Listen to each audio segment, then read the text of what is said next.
गणित की क्लास में आपका स्वागत है बच्चों। आइए आज हम वास्तविक संख्याओं की प्रश्नावली संख्या 1.3 करते हैं। पहला सवाल है, सिद्ध कीजिए वर्गमूल 5 एक अपरिमेय संख्या है। वर्गमूल 5 देखिए बच्चों, मैंने आपको पहले भी समझाया था, इस प्रकार के सवाल के लिए हम मान लेते हैं कि वर्गमूल 5 एक परिमेय संख्या है। इसे विरोधाभास से हम सिद्ध करेंगे। माना वर्गमूल 5 एक परिमेय संख्या है। यदि यह परिमेय है तो वर्गमूल 5 किस प्रकार की हो जाएगी? P/Q, जिसमें Q नॉट इक्वल टू 0 और P और Q सह अभाज्य पूर्णांक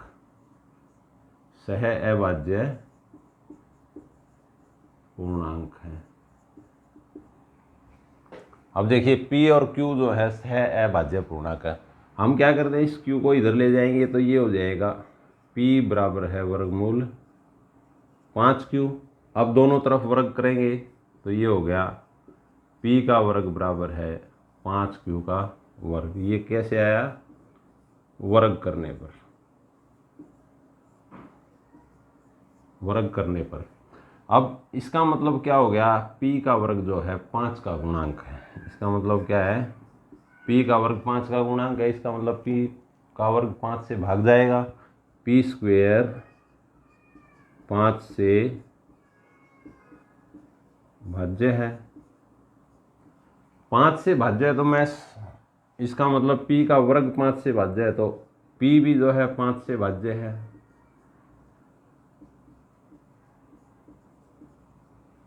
अब P 5 से भाज्य है तो मैं मान लेता हूं P जो है बराबर है 5m,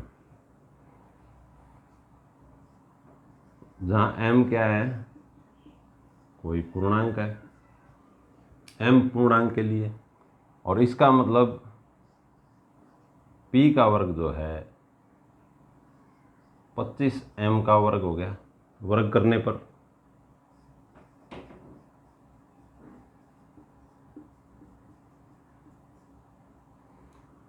अब ये P का वर्ग, ये भी P का वर्ग है। देखिए ये भी P का वर्ग है और ये भी P का वर्ग है। इनको मैं नाम देता हूं, ये समीकरण 1 और ये समीकरण 2। इन दोनों की हम तुलना करेंगे समीकरण 1 व 2 से। समीकरण 1 व 2 से 5Q का वर्ग बराबर है 25m का वर्ग। इसका मतलब Q का वर्ग बराबर है 5m का वर्ग। अब देखिए Q का वर्ग, इसका मतलब 5 का गुणांक है। इससे आगे इधर ध्यान देंगे,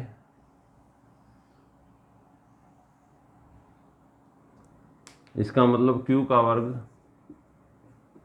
5 से भाज्य है, 5 से भाज्य है। और Q का वर्ग अगर 5 से भाज्य है तो इसका मतलब Q जो है वह भी 5 से भाज्य है। अब देखिए, अब ये स्थिति देखिए, इसमें कह रहा है P 5 से भाज्य है, इसको मैं कह देता हूँ A, और इस स्थिति को मैं कह देता हूँ B। अब A कह रहा है P 5 से भाज्य है, B कह रहा है Q 5 से भाज्य है। इसका मतलब क्या हो गया? A व B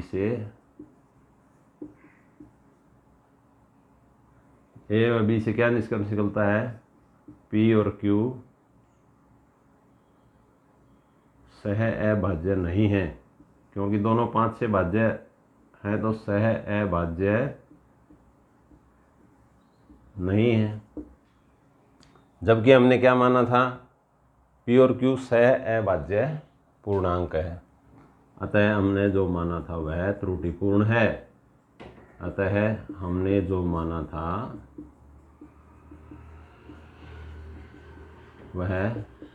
त्रुटिपूर्ण या गलत कुछ भी लिख सकते हैं, दोनों शब्द ठीक है इसके लिए है। इसका मतलब हमने क्या माना था? वर्गमूल 5 एक अपरिमेय संख्या है।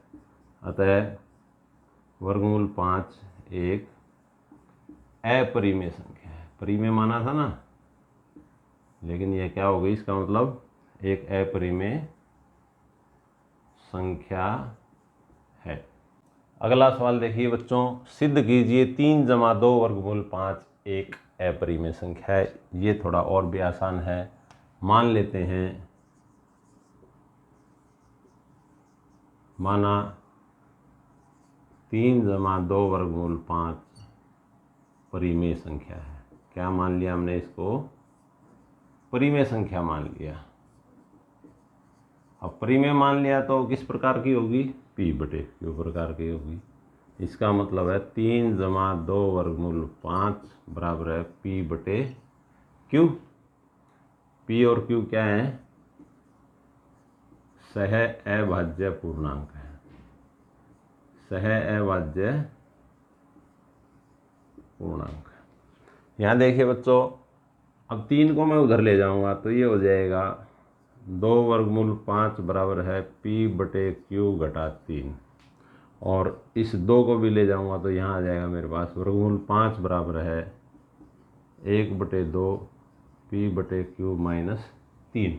अब देखिए p पूर्णांक q पूर्णांक माइनस 3 ये सारी परिमेय हैं, तो परिमेय संख्याओं का ही गुणा घटा जोड़ भाग अगर कुछ भी उनके अंदर ऑपरेशन लगाएं तो हल जो है परिमेय ही आता है। तो यह जो संख्या है, इसका मतलब क्या हुआ? 1 बटे 2 p बटे q माइनस 3 परिमेय है, और ये किसके बराबर है? वर्गमूल 5 के। किंतु हम जानते हैं,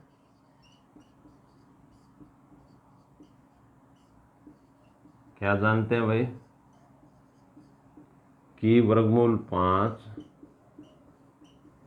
एक अपरिमेय संख्या है। अब परिमेय तो अपरिमेय के बराबर नहीं हो सकती, अतः हमने जो माना था वह त्रुटिपूर्ण है। अतः हमने जो माना था वह गलत है, या इसका मतलब क्या हुआ? वर्ग 3 जमा 2 वर्गमूल 5 एक अपरिमेय संख्या है। आइए बच्चों देखते हैं क्वेश्चन नंबर 3। सिद्ध कीजिए कि निम्न संख्याएं अपरिमेय हैं। तो सबसे पहले देखिए वही स्टेप मानेंगे हम इसमें। माना 1 बटे वर्गमूल 2 परिमेय संख्या है। क्या है? परिमेय संख्या है। परिमेय संख्या है तो 1 बटे वर्गमूल 2 जो है p बटे q प्रकार की हो जाएगी, जिसमें p q जो है सह अभाज्य पूर्णांक होंगे। क्या होंगे? सह अभाज्य पूर्णांक। अब इसमें अगर देखें तो इसका मतलब व्युत्क्रम अगर इसका लें तो वर्गमूल 2 बराबर है q बटे p हो जाएगा। अब p बटे q जो है, p बटे q जो है वो परिमेय है। इसका व्युत्क्रम, इसका मतलब क्या होगा? q बटे p भी क्या हो जाएगी? परिमेय। किंतु वर्गमूल 2 एक अपरिमेय संख्या, ये तो हम जानते ही हैं। किंतु वर्गमूल 2 एक अपरिमेय संख्या है, इसका मतलब ये भी अपरिमेय हो गया, जो कि विरोधाभास है जो हमने माना था। अतः हमने जो माना था वह त्रुटिपूर्ण है।